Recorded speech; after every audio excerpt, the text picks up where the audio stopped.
Marami ang katuwang ng magulang at guro sa paghubog ng bata. Kasama na riyan ang mga kaibigan, kaklase, mga nakakasalamuhan nito, ang gobyerno at lahat ng bumubuo ng komunidad. Pero ano nga ba ang objetibo ng araling panlipunan sa paghubog ng mga kabataan?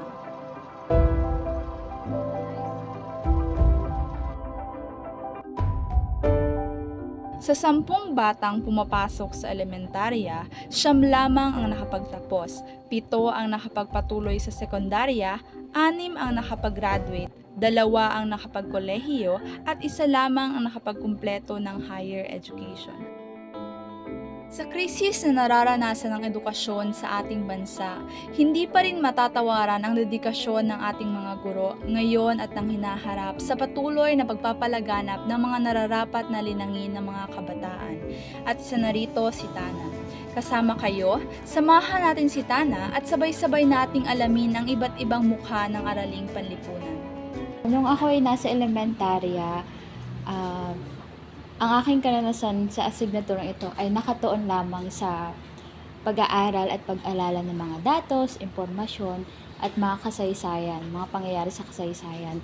Kumbaga, ang naging thinking ko noon na ang araling panlipunan ay mga impormasyon na tatandaan lamang upang makapasa sa pagsusulit.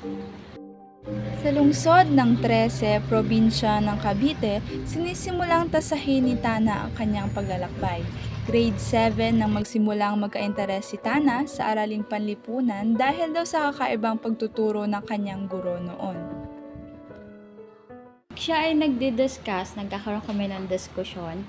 Hindi lang siya basta babanggit ng mga impormasyon, kundi aari rin na meron siyang pakwento, pa-debate, may mga pag-group activity talaga siya. And isa sa mga estratehiya na ginamit niya ay kapag mataas ikaw sa quiz or ikaw yung may pinakamataas na grado na nakuha sa asignatura niya, isusulat sa blackboard yung name mo. Sino yung rank 1, rank 2, rank 3. So, dahil ako bilang isang bata nun, gusto ko nakikita yung pangalan ko sa blackboard.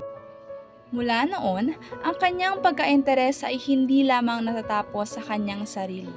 Ito ang nagtulak sa kanya hindi para lang palawakin ang kanyang kaalaman kundi para rin ibahagi sa iba, lalo na sa mga kabataang Pilipino sa pagiging guro ng araling panlipunan. Ito ay mas malawak, madaming sakop, interdisciplinary at multidisciplinary ika nga. Araling panlipunan is society, sociological at some point, 'di ba? So, mini-mirror ng literature kung ano man ang nangyayari sa society. Okay?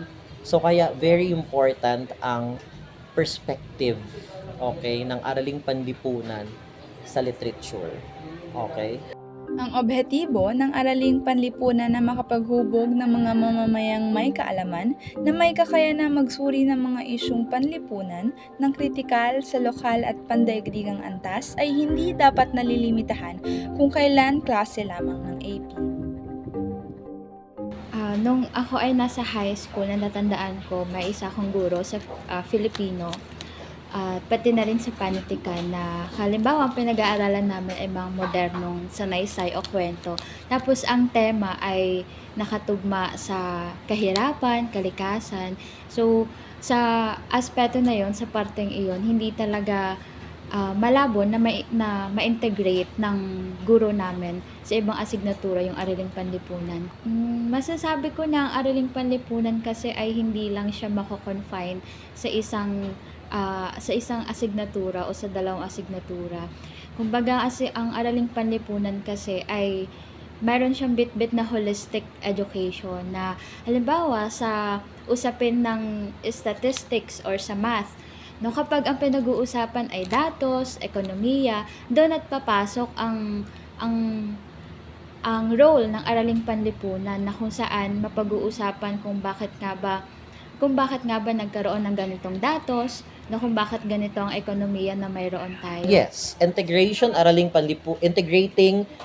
panlipunan in English classes are very important. As an English major, you cannot teach literature, or one cannot teach literature unless he or she knows the socio-cultural factors, even the socio-economic background of the literary text, because we have to know the pervading circumstance of that particular milieu so that we are able to know the background of a particular story. Kung hindi mo alam ang background ng martial law and how it happened, hindi mo malalaman kung bakit the title of the story or even the title itself is Dekada 70. Especially sa mga pagbibigay ko ng mga ilang halimbawa sa aking mga itinuturo dito sa kolehiyo. At napakalaga nun, napag-aralan natin sa Foundations of Social Studies. Kung naalala nyo, one of the good qualities ng isang social studies teacher is well-experienced. Yung mga karanasan ko, mga napuntahan ko, mga na-encounter ko mga individuals, mga different organizations,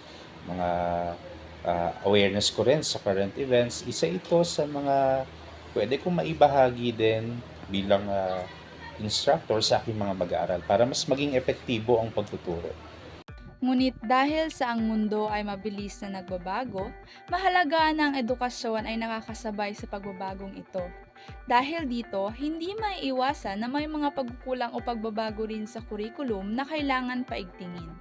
Ilan sa mga hamon na kinakaharap ng matatag curriculum ay ang limitadong resources o mga pagkukunan ng mga aralin at ang kontrobersyal na historical distortion of fake news na pinipilit na kasalukuyang administrasyon na baguhin ang iilang impormasyon ng ating kasaysayan. Halimbawa na lamang ay hindi talaga na-update yung mga datos, impormasyon, hindi talaga masasaliwa ng kasalukuyang issue yung dapat talagang pagtuunan ng pansin. Ang matatag curriculum kasi, ang naging agenda nito talaga ay nakaangkla talaga sa dayuhan. Kumbaga, isinabay nila ito sa curriculum ng Estados Unidos na kung saan ay makikita natin na hindi talaga siya tumutugon sa pangangailangan at interes ng sambayan ng Pilipino. Nakikita ko ngayon sa curriculum ng hindi lamang sa college kundi sa mga lower grade levels sa elementarya at sa sekundarya, yung more exposure ng ating mga mag-aaral sa community. Though ito namang mga learning competencies na itong mga standards, pwede naman ang guro ay mag-decide kung papapuntahin niya sa mga iba't ibang institusyon ang kanyang mga estudyante bilang bahagi ng pag-aaral. Pero sana, sa pagre-revisa ng curriculum natin, may mga specific standards and learning competencies na mismong may mga naka-involve na ng mga institusyon na bukas or open para sa pagtulong sa ating mga mag-aaral na mas malaman yung kalakaran sa ating komunidad o sa ating society. Ang ideology na meron ang isang araling panlipunan teacher. Okay? Isa yon. Kasi baka he or she is at the wrong side of history. Okay? Baka bias siya. Okay? Hindi pwede sa isang araling panlipunan teacher na bias ka because we don't teach our kids what to think. We don't impose. Okay, as teachers. As teachers of araling panlipunan, we teach them how to think.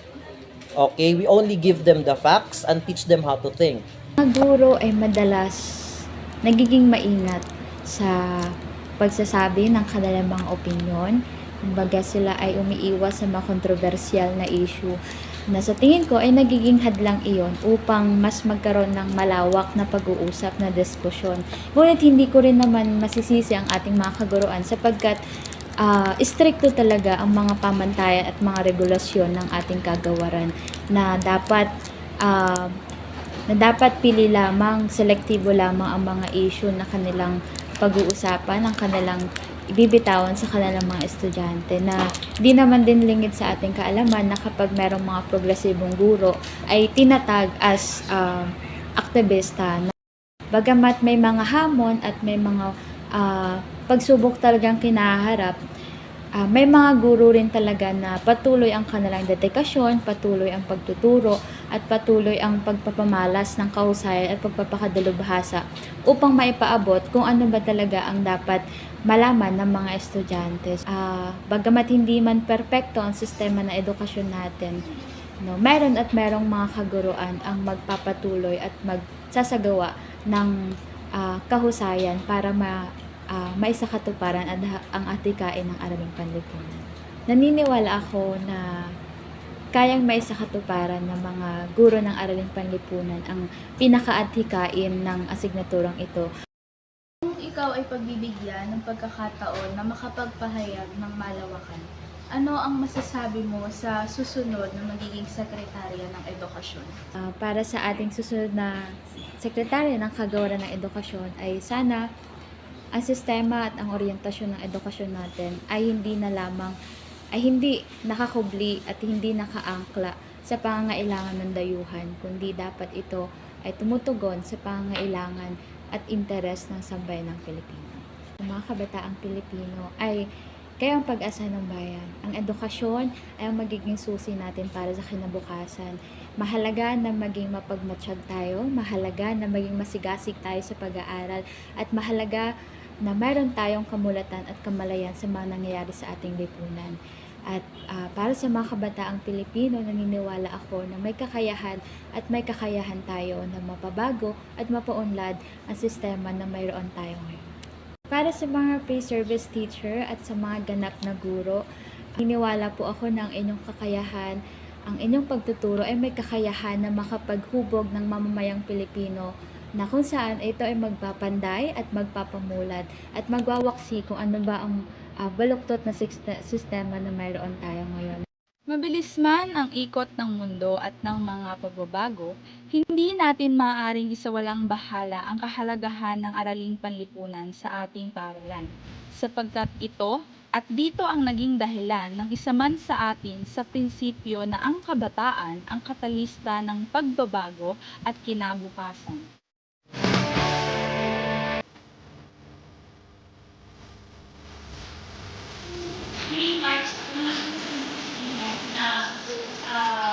Dapat pagsipag na tayo sa school. So, yun kasi, lumalabas na naging